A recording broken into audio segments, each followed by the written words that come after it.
गोस्वामी तुलसीदास जो एक सामान्य व्यक्ति की तरह मोहमाया में लीन थे, आखिर उनके जीवन में ऐसी कौन सी घटना घटित हुई जिससे उनका संपूर्ण जीवन बदल गया और वह हमारी अनेक धार्मिक पुस्तकों के रचयिता बन गए। उनके जीवन की संपूर्ण जानकारी के लिए वीडियो के अंत तक बने रहिए। मित्रों, गोस्वामी तुलसीदास का जन्म प्रयागराज के राजापुर गांव में हुआ। इनके पिता का नाम आत्माराम और माता का नाम हुलसी देवी था।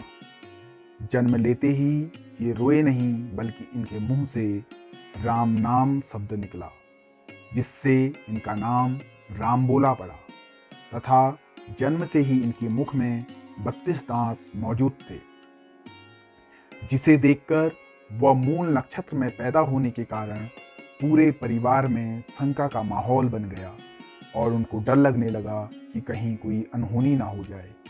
और हुआ भी ऐसा ही। कुछ ही समय बाद इनके माता पिता की मृत्यु हो जाती है। मृत्यु के पश्चात इनका पालन पोषण दासी ने किया। दासी बड़े ही प्यार से इनका पालन पोषण कर रही थी, लेकिन अचानक दासी की भी मृत्यु हो जाती है। अब तो बालक अनाथ हो गया और दर दर भटकने लगा।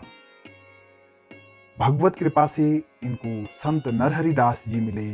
उन्होंने इस प्रतिभाशाली बालक को अपने साथ रखकर इन्हें दीक्षा दी तथा इनका नाम तुलसीदास रखा। गुरु के साथ रहकर ही विद्याध्ययन करने लगे।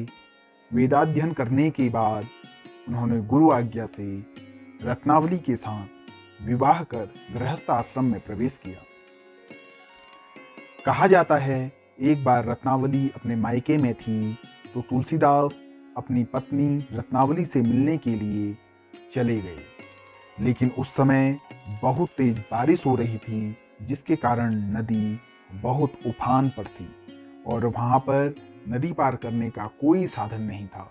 तभी अचानक तुलसीदास जी को नदी में बहती आ रही लकड़ी दिखाई दी, जो वास्तव में लकड़ी नहीं बल्कि मृत शरीर था। उसके सहारे तुलसीदास जी ने उफनती नदी को पार किया और रात में रत्नावली के घर तक जा पहुंचे।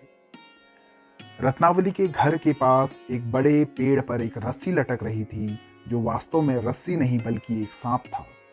उसके सहारे वो रत्नावली के कक्ष तक पहुंच गए। तुलसीदास रत्नावली से मिलने के लिए इतने आतुर थे कि उनको नदी में एक लाश की जगह लकड़ी व पेड़ पर सांप की जगह रस्सी दिखाई दी। जब रत्नावली और तुलसीदास मिले तो उन्होंने संपूर्ण बात रत्नावली को बताई। तो रत्नावली ने अपने पति तुलसीदास जी से कहा, अस्थि चर्ममय देह यह तासो ऐसी प्रीत, नेकु जो होती राम से तो काहे भवभीत। मतलब हड्डी और मांस के इस शरीर से इतना प्रेम है। अगर इतना ही प्रेम तुम्हें राम से किया होता तो ये जीवन सुधर जाता। इस दोहे का गोस्वामी तुलसीदास जी के जीवन पर इतना गहरा प्रभाव पड़ा कि उन्होंने अपना पारिवारिक जीवन त्याग दिया और श्री राम की भक्ति में लीन हो गए तथा अपना अधिकतर जीवन उन्होंने काशी, अयोध्या, चित्रकूट में व्यतीत किया। चित्रकूट के घाट पर उन्होंने रामचरितमानस लिखना प्रारंभ किया तथा इस ग्रंथ को 2 साल 7 महीने 26 दिन में पूर्ण कर लिया।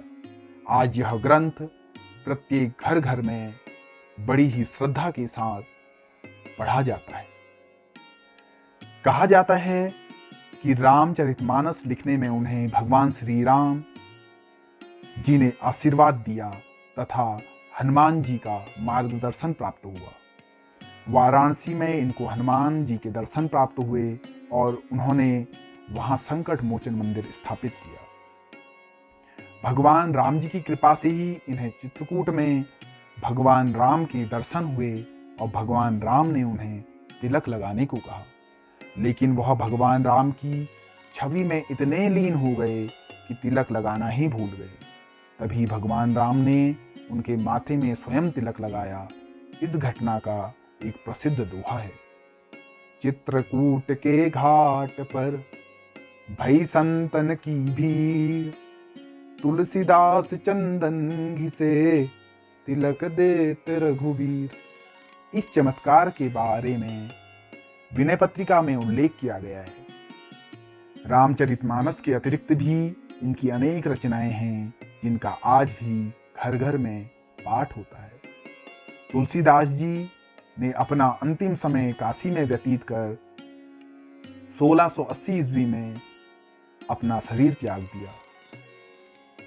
मित्रों, यदि यह संपूर्ण कथा आपको पसंद आई हो तो वीडियो को लाइक, शेयर और सब्सक्राइब जरूर करें। धन्यवाद।